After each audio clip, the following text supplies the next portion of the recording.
Hello மக்களே, வணக்கம் and welcome back to சிறப்பு மீடியா 2.0. நான் உங்கள் உதய். இன்றைக்கி சரியான தரமான சம்பவங்களை விஜய் சேதுபதி வந்து பண்ணிகிட்ருக்காப்புல. பட் நாளைக்கு எபிசோடில் வந்து நம்ம கலையரசன் அவர்கள் வந்து எவிக்டாகி வெளியே போகிறாரு. ஸோ அதை நினச்சா தான் ரொம்ப ஃபீலிங்காக வந்து இருக்குது. ரீசன் என்ன அப்படின்னு பார்த்தீங்கன்னா, இந்த வாரத்தில் ஓட்டிங் முடிவுகள்லாம் வந்து வேறு லெவலில் வந்து இருந்துச்சு அப்படின்னு வந்து சொல்ல. குறிப்பாக கானா வினோத் இருக்கார் இல்லையா, அவர் ஹையஸ்ட் பர்ஃபார்மன்ஸ் சொல்லப்போனால் 3 லட்சத்துக்கும் மேலான வாக்குகள் அன்அஃபிஷியலாகவே வாங்கிட்டு இருந்தார்.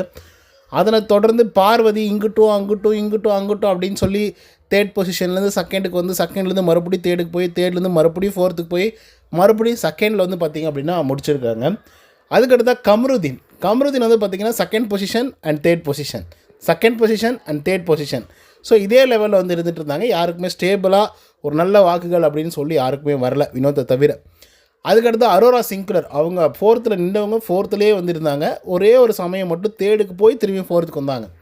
அதனை தொடர்ந்து கலையரசனை பார்த்தோம் அப்படின்னா, கலையரசன் கடைசி வரைக்குமே கடைசி பொசிஷன்லேயே வந்து இருந்தாப்புல. நேற்றுக்கு நைட்டு 7-7:30 மணி வரைக்குமே கலையரசன் வந்து பார்த்திங்க அப்படின்னா கடைசி பொசிஷனில் தான் வந்து இருந்தார். அப்பயே டிசைட் பண்ணிட்டோம், கலையரசன் தான் எவிக்டாகி வெளியே போகிறார் அப்படிங்கிற மாதிரி. பட் என்னாச்சு அப்படின்னு பார்த்திங்க அப்படின்னா, அதுக்கப்புறம் நேற்றுக்கு 7 மணிக்கு அப்புறம் பயங்கரமாக ஓட்டிங்ஸ் வந்து பார்த்திங்கன்னா கலையரசனுக்கு வந்து விழுந்திருக்கு. கடைசி ஒரு 5-6 மணி நேரத்தில் பயங்கரமாக விழுந்து அடுத்த நாள் காலையில் பார்த்தோம். அதாவது இன்றைக்கி காலையில் பார்த்தா கலையரசன் வந்து ஃபோர்த்துக்கு வந்துட்டாப்புல, அரோரா கீழே வந்துட்டாப்புல. ஸோ அதனால் வந்து பார்த்திங்க அப்படின்னா அரோரா எவிக்டாகி வெளியே போவாங்க அப்படின்னு சொல்லி எதிர்பார்த்துட்ருந்தோம். பட் உங்களுக்கு ஒரு உண்மையை நம்ம சொல்லியே தீரணும். ஒன்று ஓட்டிங்ஸ் வைஸ் வச்சு தான் வந்து பார்த்திங்க அப்படின்னா அவங்களுக்கு தேவை அப்படின்னா ஓட்டிங் வைஸ் வச்சு அவங்கள தூக்கி வெளியே போட்டுருவாங்க. இவங்க வெளியே போனால் நல்லாயிருக்கும் அப்படின்னு யோசிச்சுட்டே இருப்பாங்க. ஓட்டிங் வைஸ் இவங்க கீழே இருக்காங்க, லாஸ்ட்டாக இருக்காங்கன்னா தூக்கி வெளியே போட்டுருவாங்க. ஒன்று.